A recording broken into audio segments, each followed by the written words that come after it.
Good afternoon. Thank you for tuning in Facebook Live to hear my story. My name is George Brent, and I'm a Holocaust survivor. I was born in Czechoslovakia. Now, the map that you have in front of you is actually a map of Hungary, an old one. And the name of the town that I lived in at the time when the Holocaust began, for me anyhow, was called Téscö. The spelling is kind of funny, but it's the Hungarian spelling. There's a little town of about 12,000 people, about 600 Jewish families, a lot of observant religious Jews. And there were, of course, the Jews that were the highly educated ones, like my father, who was a pharmacist, the physicians, the lawyers. They were the educated ones. The most of the other Jews were just rather poor or hardworking people with little stores, haberdasheries, grocery stores, etc., etc. A certain date reminds me of my story. And that date is March the 19th, 1944. It's the date when the Germans occupied Hungary. Hungary was an independent country, but it was allied to Germany. And the regent who was in charge of Hungary apparently wasn't cooperating with Hitler, because Hitler had in mind to destroy all the Jews of Hungary, and the Hungarians were anxious to do so themselves. So really, it was a joint effort on both the Hungarians and the Germans to get rid of the Jews of Hungary. They had a slogan that they used all the time, that they want a Jew-free Hungary. And now apparently the opportunity arose when the Germans occupied Hungary, and Eichmann and company moved into Budapest, and they were ready to roll. There were about 700,000 Jews in the total Hungarian country. Out of that, about 300,000 lived in the capital city of Budapest, and the other parts of Hungary was divided into provinces. I believe there were about 6 of them. We were in the most northeastern part of Hungary, and we were the province number 1. So also number 1 meant that if it came to something that would happen to the Jews, we were the first one to feel the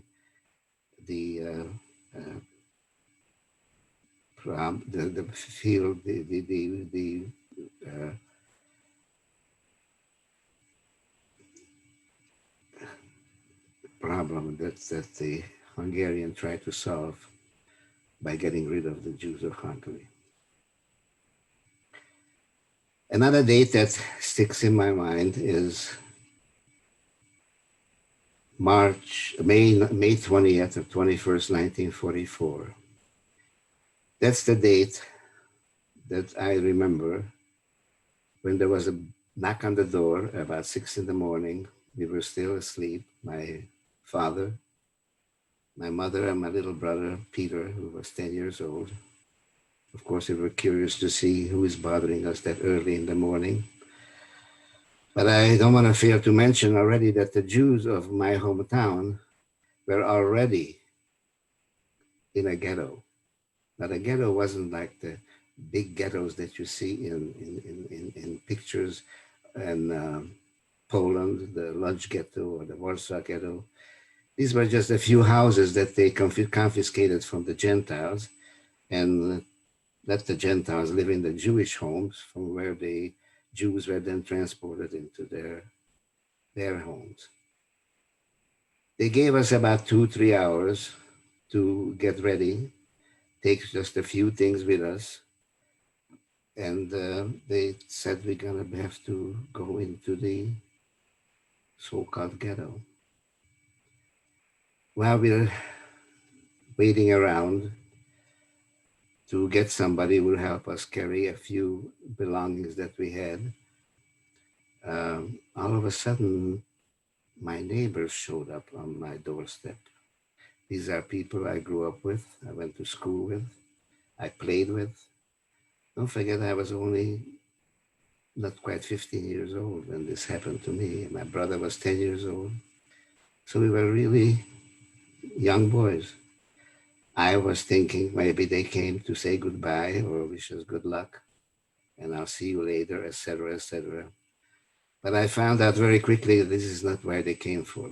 They started plundering by going here, going there, and asking me, do you mind if I take your bicycle? Do you mind if I take your accordion? Do you mind if I take this, take that? And of course, we had no power to say no. They just took whatever they wanted. After a while, we were gathered, my family, that my father, my mother, my brother, and I, while we were waiting to be taken or marched to the ghetto. We spent some time I remember it was in the bedroom. My father all of a sudden said, Yuri, they called me Yuri, George, and Peter, he says, I think we should all die. We should commit suicide. I was startled. I never thought of a thing like that would even enter my father's mind to have us die. And of course, I started crying. My brother started crying. And I think my father just gave up on the idea. But he must have known something is afoot because uh, I understood later on that nobody really knew what's going to happen to us. I remember that for a good few weeks or even months after they took us from home, his cheeks were kind of swollen on one side, and I was wondering from my father, what does he have in his mouth? And turns out that he had some poison capsules in a condom wrapped up that he put in his lower part of his mouth and carried it with him for quite a while. Of course, it was never used. Otherwise, I wouldn't be here today. But eventually, they came for us. They loaded up whatever little things we had allowed to take with us. We marched us to this house, put us into a room with 2 or 3 other families. It was an empty room. All we had in there some mattresses that we were sleeping on. We carried our own bedding, so we had our own covers and pillows and pillowcases. And this was on a Monday morning, the 20th or 21st of May 1944. It's a date that I will never forget. We only spent a day in the ghetto. That was on Tuesday. We barely got used to the idea that we weren't home anymore. To my father, to my brother and myself, it seemed like a bad dream or a horrible adventure that we are going through because we didn't know what was going to happen. We didn't know where we were going to be taken, where we're going to go. All we knew that we are not in our own home anymore. That was very comfortable and beautifully furnished by my father throughout the years while he was the only pharmacist in the little town of Téscö. And that was on Tuesday. On early Wednesday morning, they woke us before, I don't know what the time was, but it was very, very early. And they made us all gather on the street in front of these houses and the families together, old people, young people, infirm people, people who could barely walk. There were some very many sick ones who couldn't walk. They were in some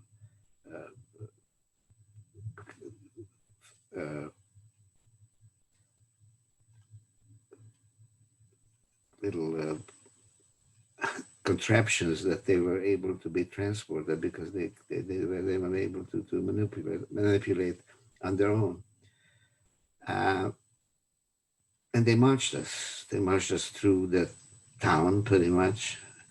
There were people on the side of the street looking at us, wondering, or maybe they were happy that we are leaving. God only knows. All I know, I thought maybe they came out to say goodbye, but I wasn't sure of that. They wound up at the railroad station, but there were no boxcars or other kind of cars that they put us into. They just put us into a holding pen where animals were kept usually at for a while before they were shipped out of the town. And they kept us there overnight. So that was on Wednesday. Early in the morning, they woke us up and made us get up and go outside. And that's when we saw the long, long train made up of boxcars. And they rushed us into these cars as quickly as we could. Of course, families usually stayed together. So did my family. We tried to be in the same place. There was nothing in the boxcar itself. There were two barrels, so to speak. One, I guess, was for water, and the other one was to be used as a outhouse or a bathroom. It's not a word to use for that, but anyway, to relieve yourself. We got a little spot on the corner of the boxcar. There was a little open window above our heads where we could look out as best we could because they were, of course, all closed off with some barbed wires. And to this time, we didn't know where we were going. They said they wanted to take us to the center of Hungary because the Russians were close by. And in case they come and there'll be some fighting and they may hurt us and so on and so forth. And it sounded kind of funny, but I didn't question it. My father never said anything about it because why would they worry about our well-being all of a sudden after what they've done to us so far? Anyway, in a while, the sliding doors were shut and under the guard of Hungarian army, the train started rolling.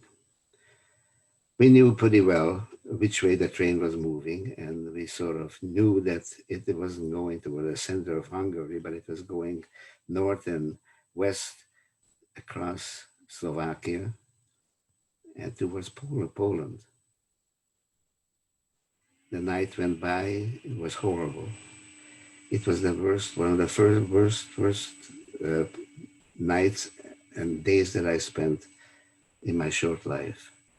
The people were crying, children were crying, sick people were yammering, not knowing, wanted water, wanted this, wanted that. And what the worst thing was that the barrel, which was used to relieve yourself, filled up very quickly, and some of it overflowed, and into the boxcar. The smell and the crying and it was awful. It was like an inferno. After 2 days and maybe 2 nights, it was a Saturday morning, a nice sunny day. All of a sudden, the train came to a halt. My father, who was closest to that little window that's above his head, he looked out and there was a station where the train stopped. And on the station heading was the name of Auschwitz. Now, today, Auschwitz is like a household name. Everybody heard about it and knew what happened, but we didn't know a thing about it.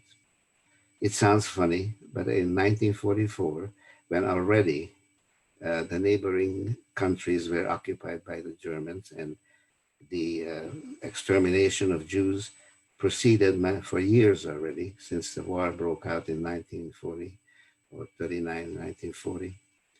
But we didn't know what Auschwitz really meant.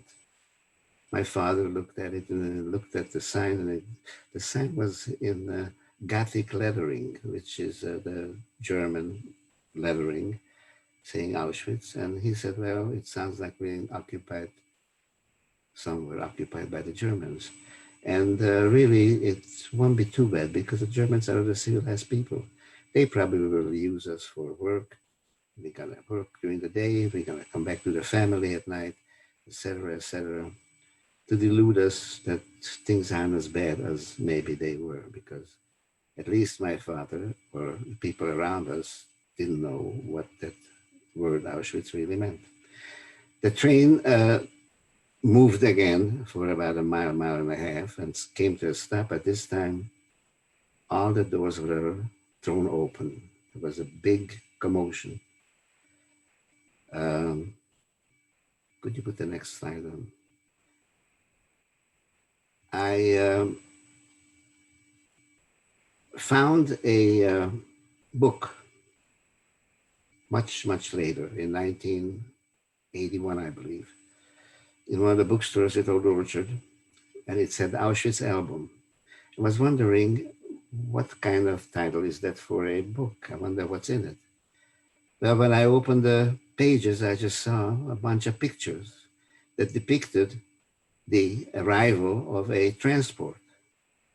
And guess what? The transport that arrived that day, the 26th, I believe, of May, 1944, was the transport that I and my family and other Jews from my region were on. If you look very closely at a column of people on the upper edge of the picture, you can see that they are walking somewhere. Now, we didn't know where. We were told to line up, men on one side and women on the other. And in front of it, there was an officer who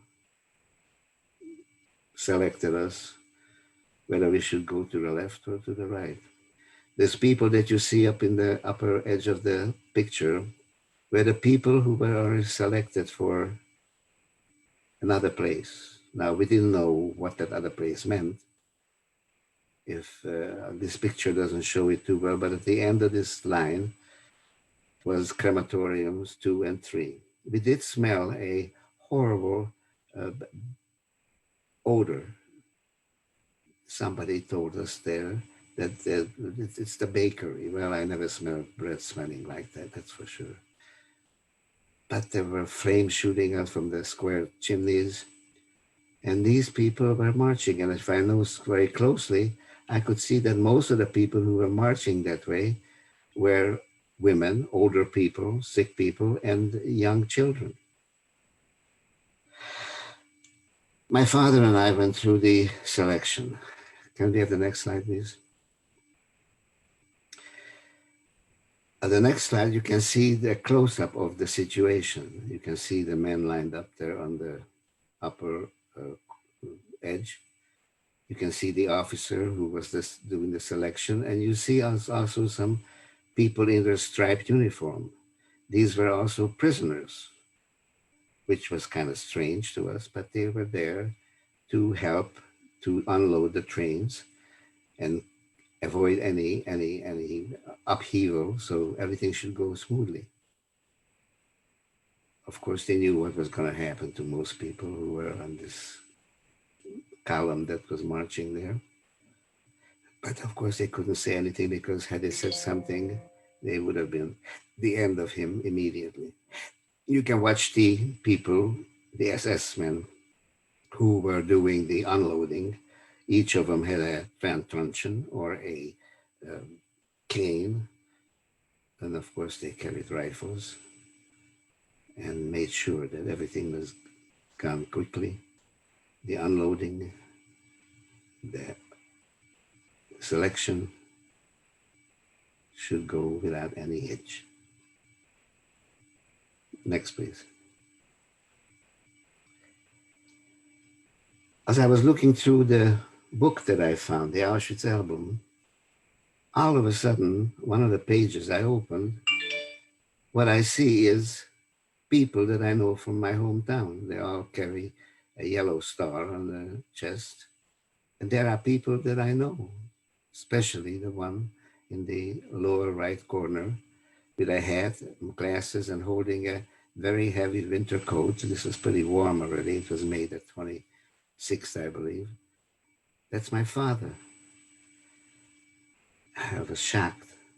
Then I realized later when I researched this, what's really happened is that apparently the Nazis, the SS, documented what that transport looks like and how they process the transport that's arriving on that particular day. And I happen to be on that transport. There are other people that I know. I'm not going to go through the names. There's the doctor that we know in a white coat with a hat on. Behind him is my father's helper in the pharmacy, another pharmacist, etc., etc. I was shocked. I said to myself, well, if my father is there, I would think that I must be close to him. I tried to be close by, didn't want to leave him, and I'm sure he didn't want to leave me. Why don't we get the next slide, okay? As I go further in the book, I see a barracks. These are the barracks that occupied the Auschwitz, or Auschwitz II, as they called it, also known as Birkenau. This was actually the extermination site, and also it was also a collection site for the people who were still able to work, and if they were needed by the German government for the Waterford, other places, they were shipped there, and they worked them to death, so to speak.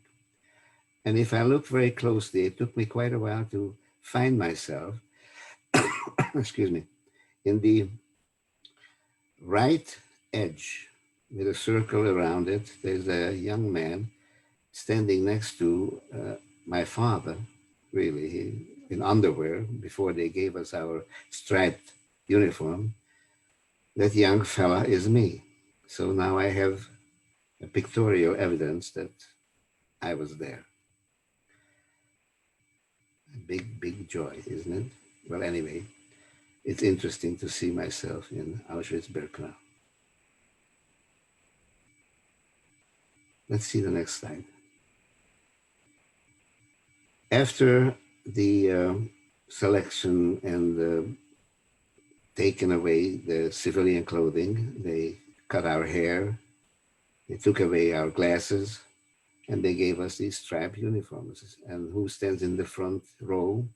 The second from the left is my dad. The next, please. And I don't know why they picked on him, but here's a very close-up picture right of him, right on the upper lower left corner. You can see his hair is shorn, his glasses are gone. He's kind of wincing into the sun. And of course, he's got his striped uniform on. So soon as we were selected for life, I guess you can call it that, and we were in the camp itself, my father and I stayed together as long as we could, but we were separated because I was a kid. After all, I was barely 15, not even that, I guess. They put me, I should say, to a children's barracks. The Nazis are very, very conscious of the fact that when they bring a lot of new people into the camp, especially young people, the childhood diseases that are probably very contagious would be a problem to the camp and to the guards themselves, the SS. So they separated us and they put people, boys of my age, into this barracks. It was something like a quarantine to see if there are any of us who are sick. Because as soon as they found somebody who was ill, in those days, scarlet fever, even measles and what have you, was still pretty rampant. And as soon as they discovered one of those people, one of those boys, they were separated from the barracks, taken to the gas chambers, and killed. While I was there in this barracks, all of a sudden at the door, I see my dad, who was looking for me. He couldn't talk very long, but he just wanted to say goodbye because he didn't know where he was going. He knew that I had to stay here. He just said, "I hope to see you again. Just remember me." And then he left. Later on, I found out that he and probably hundreds, maybe thousands of prisoners went to the Warsaw Ghetto. That was about the time when it was destroyed because of the Jewish uprising in 1943. And their job was to clear up the ghetto.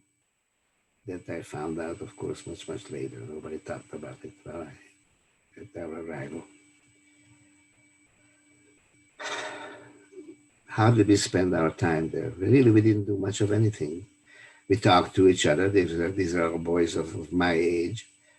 Many of them also from Hungary, so language was no problem. Although I spoke German, I also spoke, of course, Hungarian, German. I even spoke Czech at the time, which I forgot since then. We used to tell stories to each other. To quench our hunger, we used to cook mentally. We used to make different meals that people remembered how to cook. We also were always very thirsty. It was in the middle of May, June.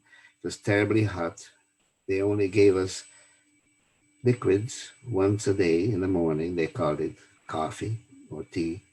It was just a brown liquid. I don't know what it was made of. But when you don't get any liquids all day long, it goes very fast, and you're just always thirsty.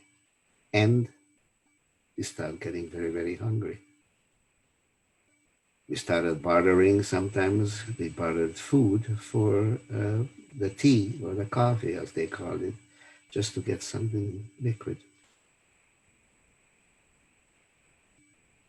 After a few weeks, I don't remember exactly how long, they put us back into the general population of the men's camp.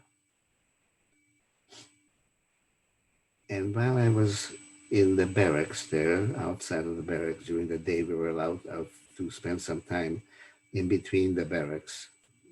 They were all numbered, 24, 25, 26, 27. A man, pretty well dressed compared to what we had on, came up to me and said, "George." I said, "Oh my God, you are Uncle Ijo." He's my uncle, married to my mother's youngest sister. He had a fairly decent looking uniform on and an armband that said Schreiber, which in German meant a scribe or working in a office, I guess. And he had the privilege of being able to move around the camp and talk to people. When he saw me, he said, "I want you to listen to me. If I see you and I tell you that you should leave the barracks that you're in now, for this particular night, go to a different barracks." The SS didn't care which barrack you were in as long as the count was correct, because we had to stand every morning and every night for a count where they came around and counted us and made sure that the count was correct. They didn't care whether we were dead or alive. If they found that the count was short, you stood there in the heat, the rain, whatever, without food, till they found the missing person. If he was alive, he was beaten and thrown into the uh, row of prisoners who were being counted, or if he was dead, they just laid him out there. But the count had to be accurate. He also told me, if I tell you to leave that barracks, the barrack that you're in, for that particular night, I want you to do that. Because even though you were selected at the ramps when you arrived, it only meant that you were reprieved from being killed at that time. Because there were selections going on constantly in every barracks, certain times of the day. They never announced it, of course. They just locked the barracks. They had to strip naked, and a assessment in a white coat looked us over and made sure that we are, at least we can stand. We are not that emaciated, or we are not sick. Because of course they were afraid that they have some disease that they may spread amongst the prisoners. So when he told me to leave the barracks number so-and-so and go to another one for that night, I just did that. So anyway, he became my guardian angel. He probably saved my life. Occasionally, he also was able to bring me some extra bread. Or somehow, I don't know how he managed it, he brought me some soup. So I was well fed, or fed better than most of the prisoners, young, not just young, but men prisoners in that camp. There was a very interesting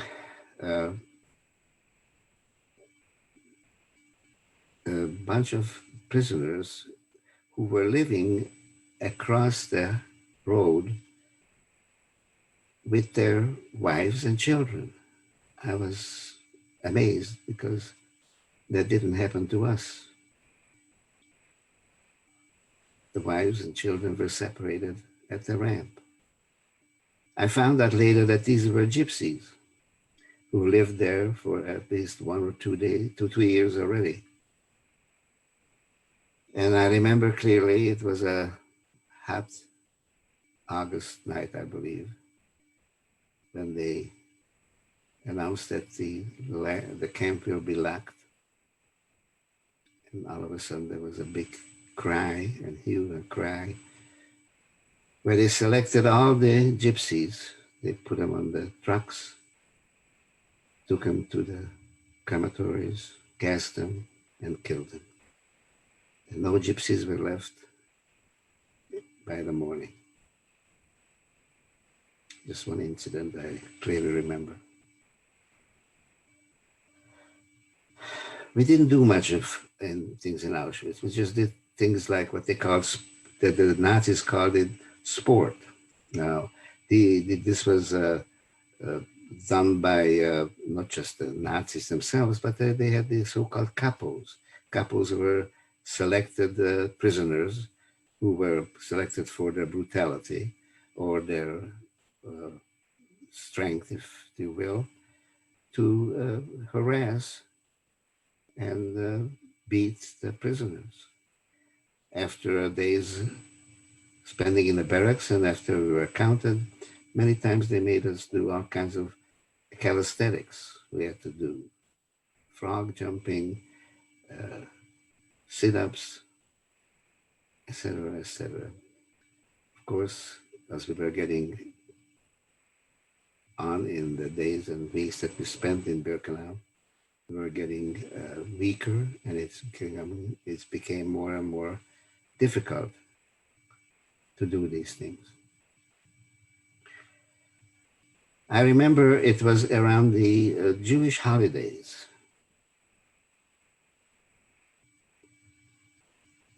Of course, praying or worshiping was forbidden, but there were some Jews who had to pray, and I remember that once the light was turned out in the one corner of the barracks, there were some Jews who were praying on Rosh Hashanah or Yom Kippur, whatever the holidays were. And also noticed that all of a sudden my uncle Israel, who I sort of depended upon, disappeared. I got panicky. I said, who's going to take care of me now?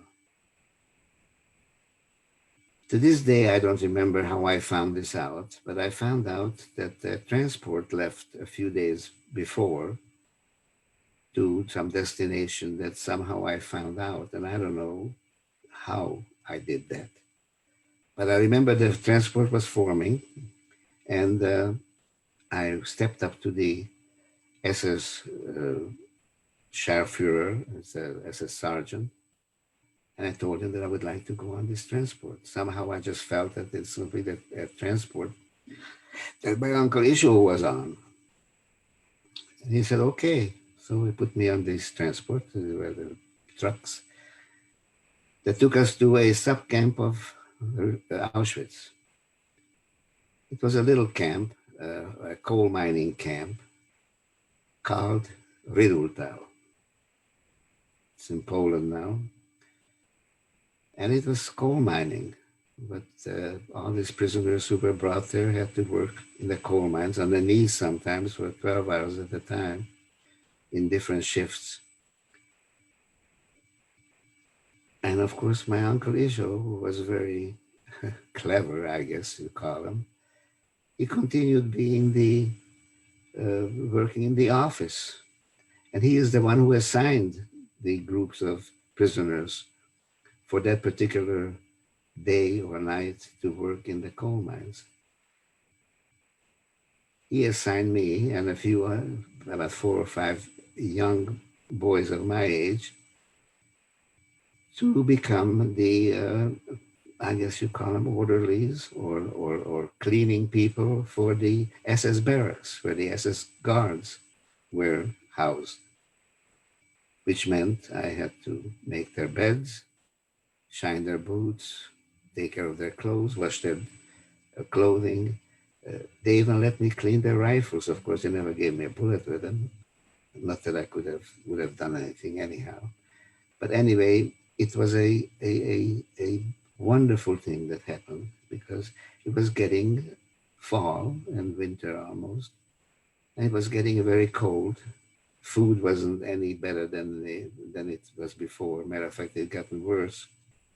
But they got fed pretty well, and there was always some leftover food that I was able to eat and gain some nourishment. Sometimes they got packages from home, these SS guards, and they took some mercy on this young kid who took care of their room, and they gave you a little bit of extra. So it meant a great deal to be indoors, number one. Well, a lot of people worked in the coal mines in the cold without necessary clothing, and I was protected in a house. This was going on throughout the fall and early winter. And I remember January 15th, 1945. It was one of the coldest, most bitter cold winters of any year. They made us get up in the middle of the night, stand in the cold. All they let us carry was the clothes that we had, which were, I don't know what it was made of, but they were given to us in the summertime, so they weren't very warm.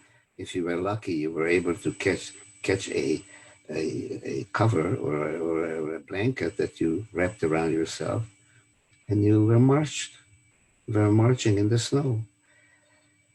No shoes. The shoes that we had were wooden clogs with I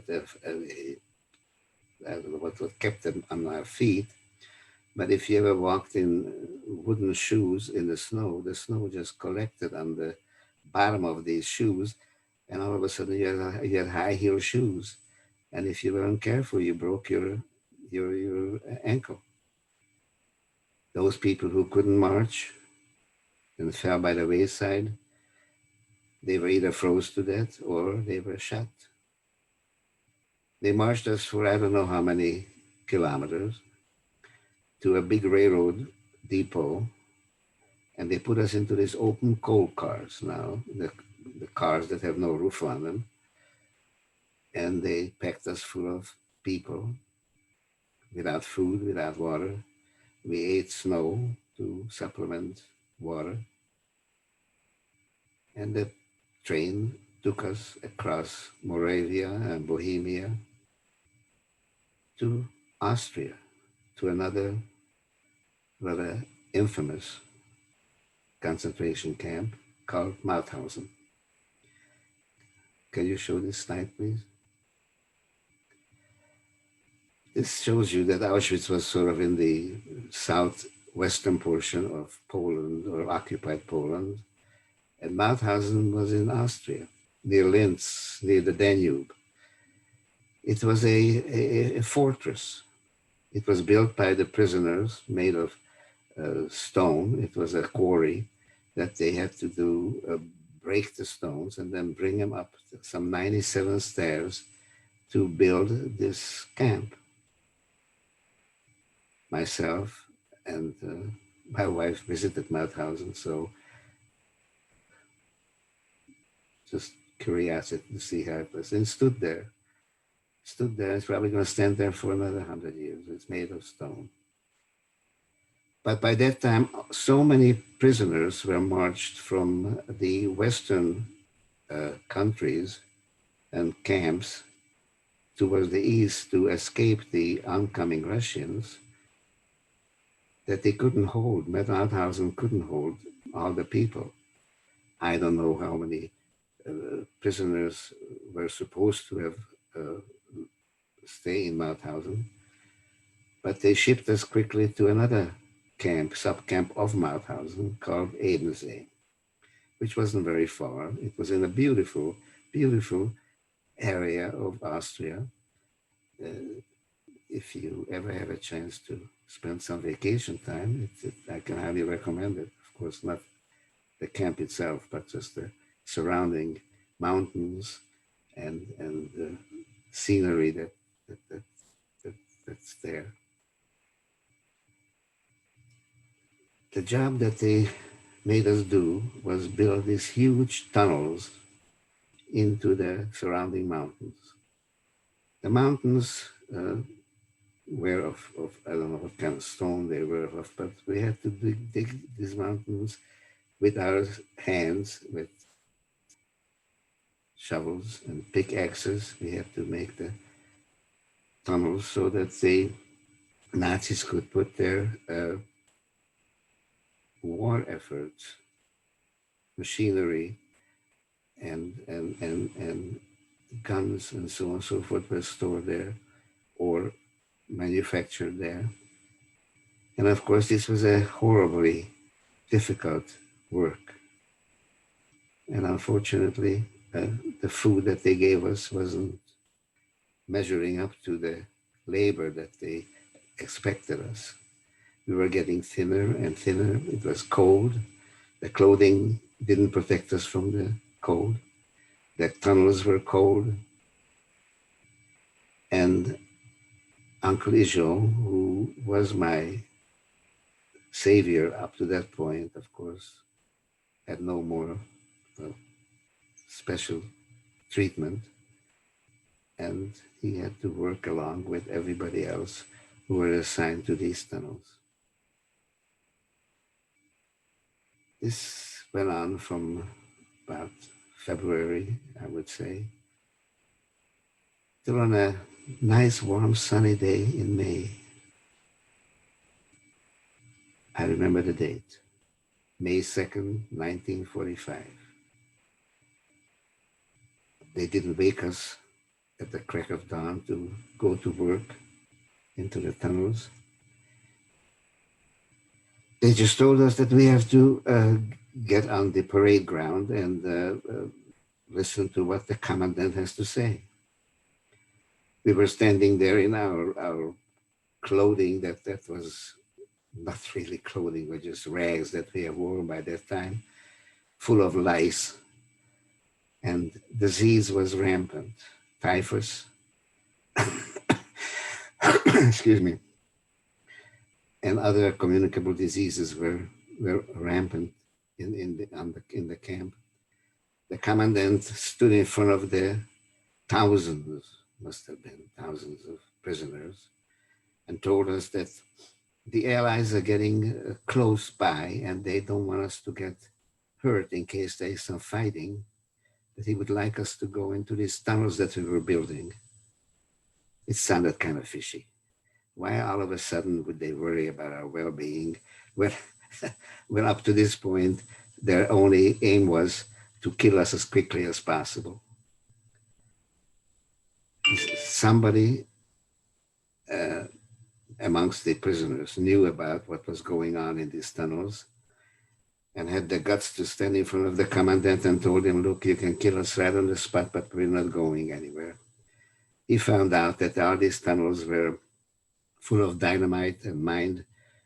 So had we gone into these tunnels, they would have just blown them to kingdom come.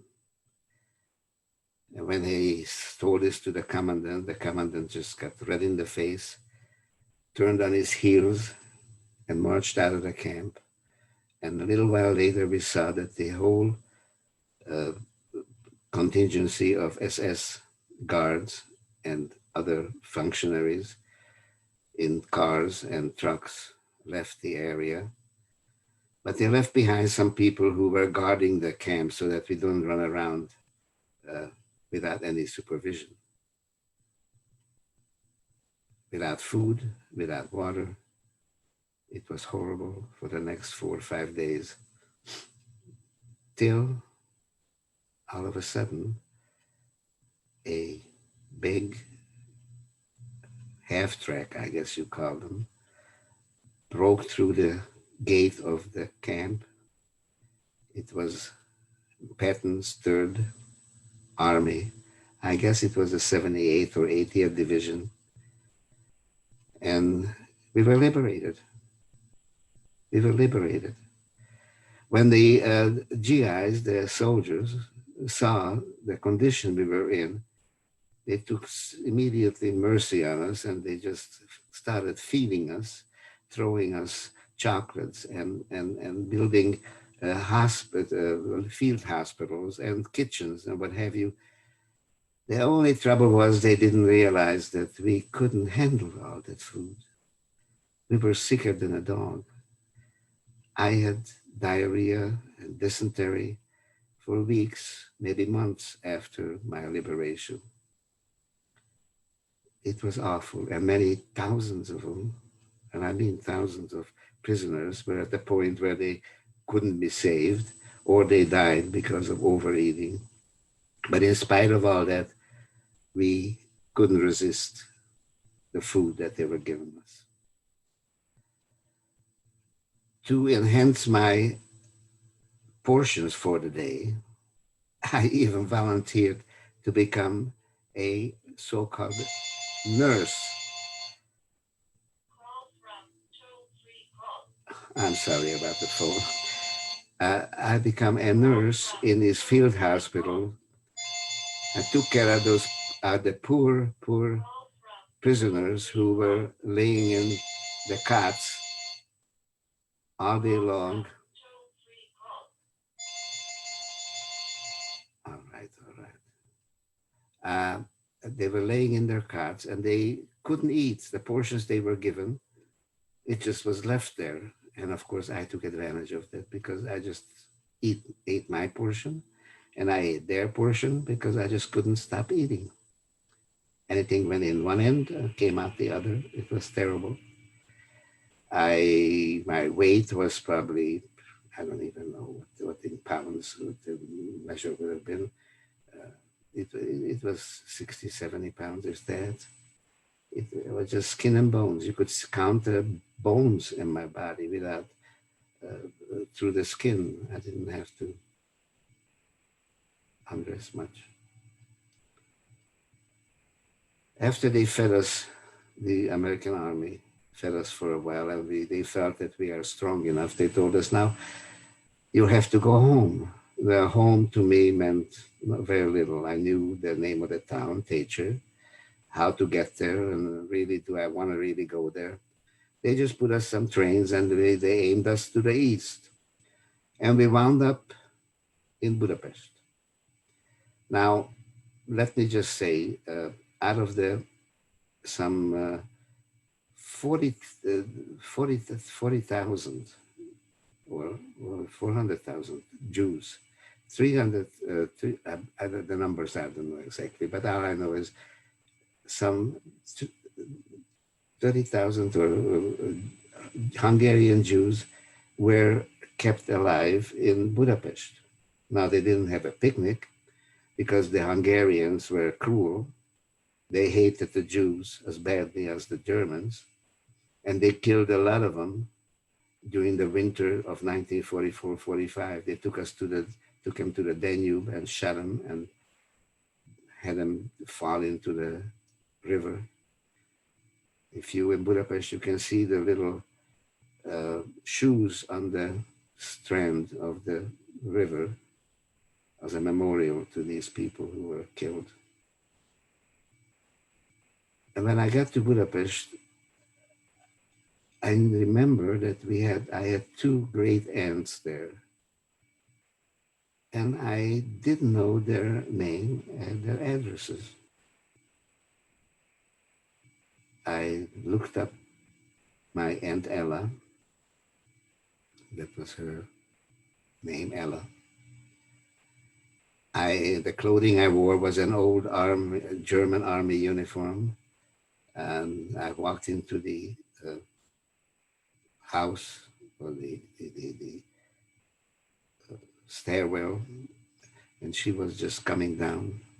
My other aunt, Ilona, was just coming down the stairs, and when he saw this horrible-looking kid standing down there in a German uniform, she didn't know what to make of it. And when I told him who I am, there was a big cry and hue and cry for Ella to come and see who came all of a sudden. Well, I found my two aunts in Budapest. But the fortunate part was while I was there, another person also had the same thoughts about aunts that he had, the first aunt, the sisters to my grandmother. It was my father who, by miracle, survived the camps.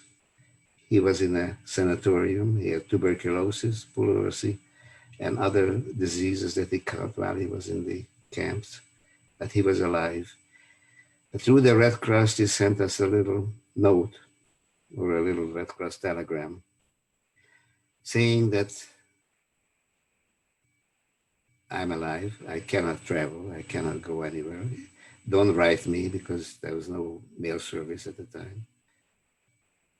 I'll try to get in touch with you as soon as I can. I don't know if he had any idea that I am alive or not. As the months went by, people who traveled from one part of the country, from countries to country, they knew somebody and they spread the word that after all, I am alive. And my father found out that I'm alive and we started corresponding. Of course, my first thought was how to go and see him. Now, he was in Germany, in occupied Germany, in Bavaria. And I was in Hungary, in Budapest. And they all said to me, my aunt says, before you go and see your dad, I think you should go and see what your hometown looks like. I got on a train. At that time, the train travel was pretty precarious, but I managed to get to my hometown. And I found a woman there that was our maid. She was my wet nurse when I was born, because he had a son that was about my age. And of course, big rejoicing that I'm alive. And then I had to look at my house, or our house. They stripped it to the bare. There was nothing left of it except the walls. The windows taken, the doors, even the ovens that we had in each room, because we did have central heating. Just these ceramic ovens were taken apart because people were looking for some treasures. They thought my father probably was hiding all kinds of goodies from the Hungarians and the Nazis. Well, the Jews, before they took us, we had to turn in our valuables. And my father made two little packages, and he gave it to the president of the bank at the time, Mr. Schufrich, I remember the name. When he found out that I came back, he took me to the side, and when he talked to me, he realized that I really don't know what the heck he's got, what my father gave him. And my father, of course, wouldn't tell us because he didn't want anybody to blabber about it and cause all kinds of problems by the people in our town. So he gave me one of the packages. Of course, he kept the more valuable ones, my mother's diamonds, etc., etc. And I got the other part, that there were some golden rings and maybe a watch, what have you. But anyway, after I spent a few weeks in Téscö, there was really nothing there for me. Somehow I got a notice from an aunt of mine not too far in Hungary that she would like me to come and stay with her. She was living at the time with the husband of my other aunt who didn't return from the camps, and he had no children. They were all killed. So I went to a place called Mauthausen. And while I was there,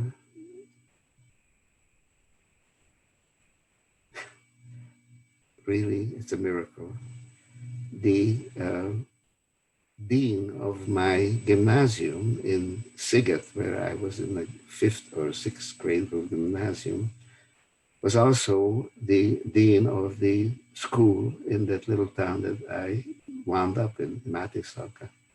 And of course, he immediately allowed me to come back to school because I didn't know exactly how am I going to get to see my dad. I tried a couple of times crossing the borders, but the borders were closed by that time. And every time I tried to cross into Slovakia and then to Austria to occupy Germany, they caught me at the border and beat me up and sent me back to Hungary. Finally, I figured it's not going to work. And from the little town of Mauthausen, I went back to Budapest, and there I found a Zionist group of young people who wanted to go to Palestine. They had the money, the knowledge of how to brag the guards at the borders, and they asked me, or I asked them rather, if I could join their group. And after a journey of a number of weeks probably, we crossed the borders, and I wound up in Munich, in München, Bavaria. And how I knew where my father's little place is, I guess he must have sent me letters by that time and tell me how close he is to this town. I arrived in the middle of the night.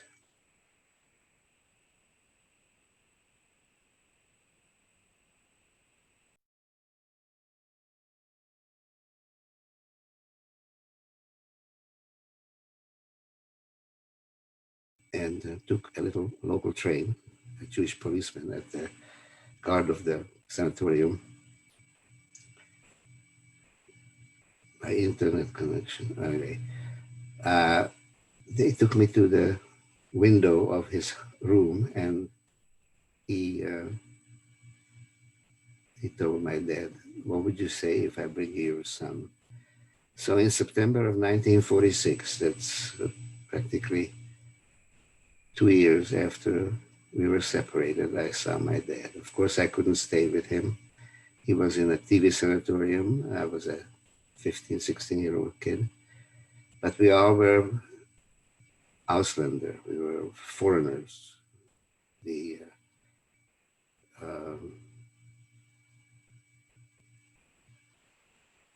the IRO and the Joint Distribution Committee took care of us. We were all foreigners, and they put us into these camps or homes for the time being till we found a place that we really wanted to go to. I wound up in a beautiful place in Bavaria called uh, Prenam Kinsey, among young people of my age. And the first few months I spent there was really a vacation for me.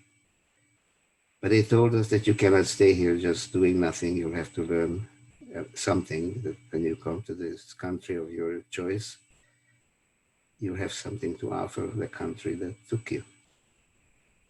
I did learn something about becoming a dental technician. And finally, after 46 till 1949, they finally allowed me to come to the United States. October 1st, 1949, I pulled into New York Harbor, Statue of Liberty, and there is my cousin who was smart enough to leave Hungary in 1938, waiting for me. And in a beautiful new car, I had nothing. The rags that I came in, no, nothing in my little cardboard valise that I had. And the first thing he did, he took me to his girlfriend. He was getting a divorce, and he said, the girlfriend said, "What would you do with a name like Balasha?" Because that was my Hungarian name at the time. I was born with that name. He said, "Everybody's going to have a problem pronouncing it and spelling it. Why don't we just pick you a nice, easy name?" So we took the phone book from New York City. You can imagine how thick that was. And amongst the B's, there was the name Brent. I said, George Brent sounds pretty good. So all of a sudden, I decided, okay, that from now on, you'll be George Brent. And I took his middle name, I took my middle name. That was my cousin's first name, William.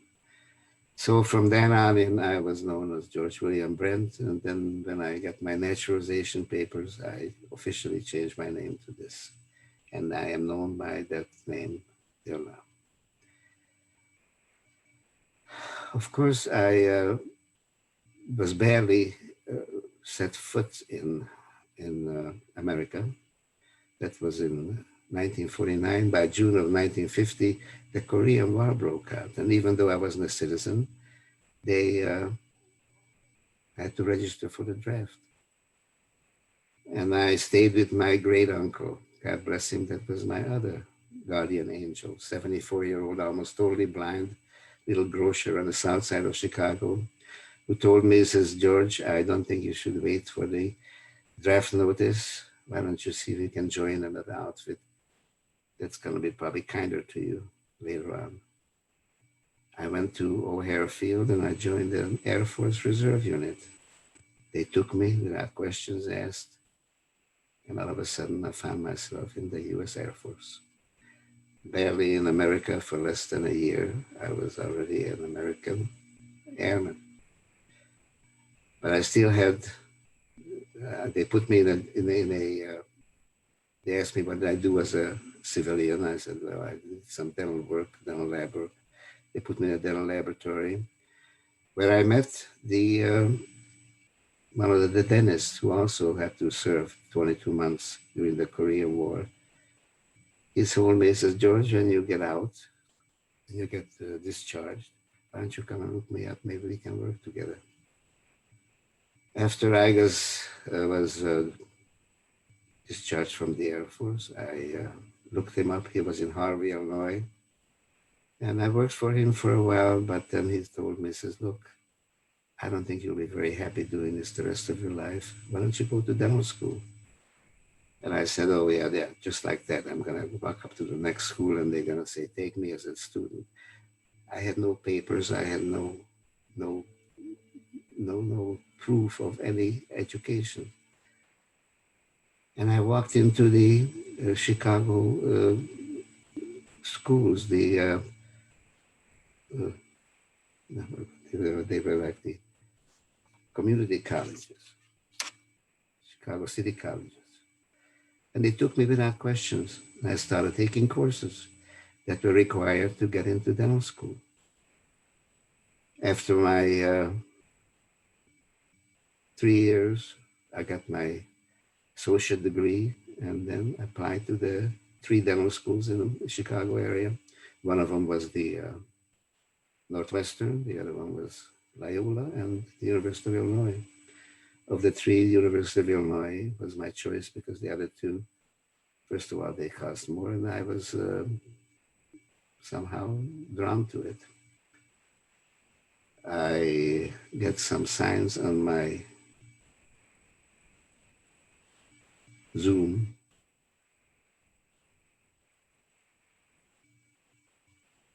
Sierra, does that mean anything? No, you're okay. I can talk. Okay. I wound up in I was accepted at the University of Illinois. In 1957, I became a freshman at the dental school. In my junior year, of course, I was interested also to get my own family. I met this young woman who also was studying to become a medical technician, and I became engaged. And at the end of my junior year, we got married. And I was anxious to have my family again. I lost my little brother, 10 years old. I was anxious to have my family back. So after graduating in 1961 with the degree of DDS, now it's called DMD, I said we better plan a family. So my first child came, and I said it's gotta be a boy. Well, it was not a boy, it was a girl. We called her Dawn after my mother. I said, well, this is the first one. We'll have more, and then we get my boy. The second child came shortly after, in about 2 years. Guess what? It was another girl, Sari. Shari in Hungarian, Sari in English. I said, well, that's 2. How about the third one? The third one turns out to be also a girl, Pamela. So I have now 3 daughters. So where is the boy? I said, that's enough. Well, it wasn't enough. I had my 4th child, Laura, also a girl. So now I'm the proud father of 4 daughters. And each and every one of them have 2 children. So I have 8 grandkids. And out of the 8, 5 of them are boys. So roundabout way, I got my brother back.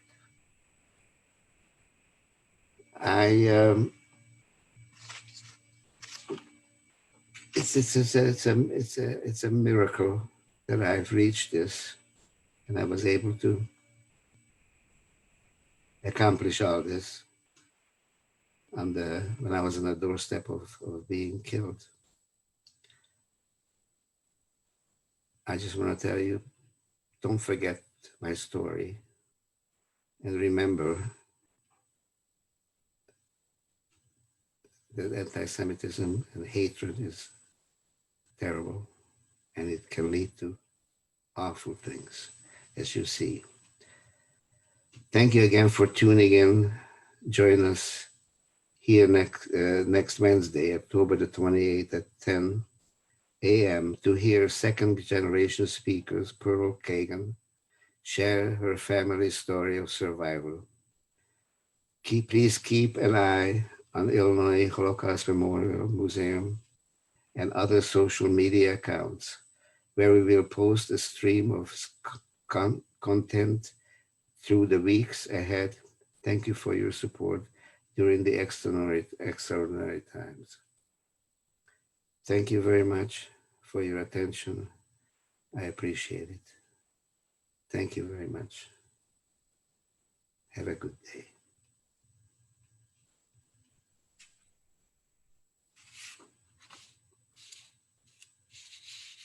Thank you, George. Do you want to answer any questions from people today? Yes, I would love to. I'd love to hear whether they do that. People have any questions? We have a couple, yeah.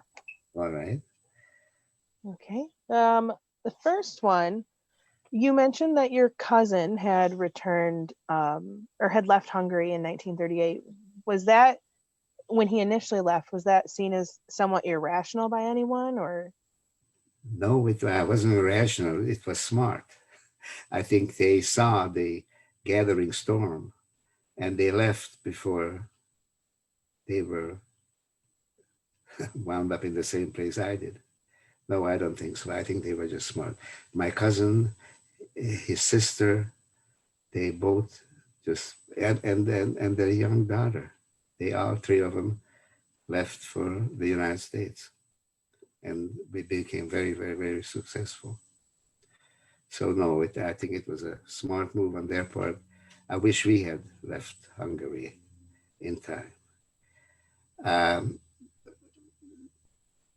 as far as leaving, I suspected that my father had some ideas about that, but he never said anything about it. I guess he must have known something, but he was afraid to say that because he didn't want me to blabber about it and cause problems with the government. Okay, any other questions? Yeah. Courtney has asked, do you remember when when the Nazis tried to march in Skokie? I remember it, but what does she want me to say? I thought it was awful that so late in after the Holocaust, people are still doing it, but I shouldn't be surprised. Even today, we have these supremacists doing the marching and anti-Semitism, spreading anti-Semitism and hatred. So I am not surprised that it happened. I am glad the way we handled it. I must say that. So I think so. Um, I just hope to God that this will not happen again, and we'll be able to kill it in its infancy. This is not going to be something that we have to deal with again and again. Having the disease of COVID is enough. And I am grateful that I'm still alive after all these years and reasonably healthy. Any other questions? Yes. How did you get involved with the museum? Oh, okay. When I retired from dentistry after 50 years of practice in 2010, I believe, 2009, my wife, Nancy, said, what are you hanging around the house all day long? And he said, why don't you find to do something? He says, you have a lot to say. So I went to the museum and I told them I am a survivor. And I also showed them the Auschwitz album. And they immediately took me as a speaker. And I've done this now for the past, well, I would say 8 years, 9 years. And I'm still doing it. Not by Zoom, but I usually do it personally with children of 14 years old kids who come by busload from the different schools, and also some private groups that ask me how to speak to them. I've done it for the past, well, I said about 8 or 9 or 10 years, or even before that. There was something on my mind that I wanted to say about the I'm sorry, it escaped my mind. I don't know. But anyway, any more questions? Yes. How, if at all, have your kind of beliefs and traditions changed after your experience? My beliefs, have they changed?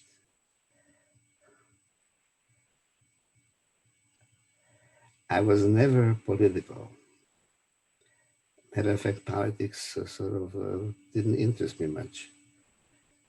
This is the first year where I am very much concerned about what's going to happen with the election. And without telling you what my wishes are, I am very much involved now with the political thing and the election coming up. I wouldn't be amiss if I didn't mention couple more things. Going back to my uncle Ijo. Usually I'm asked what happened to him in the camp. But after he lost his ability to be helpful to me or to himself,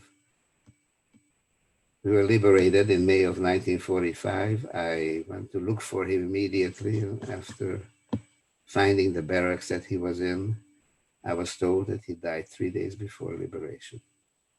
So that was a sad day in my life. He is a man who probably saved my life.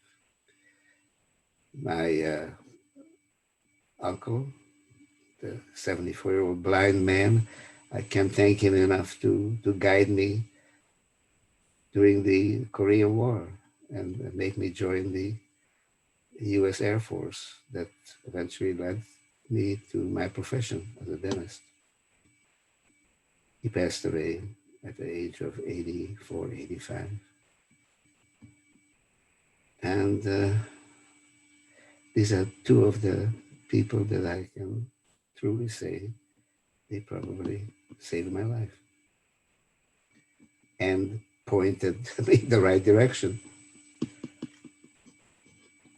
That's amazing. Have you been back to Europe or to the camps? And if so, what was that experience like? Yes, I went back a number of times.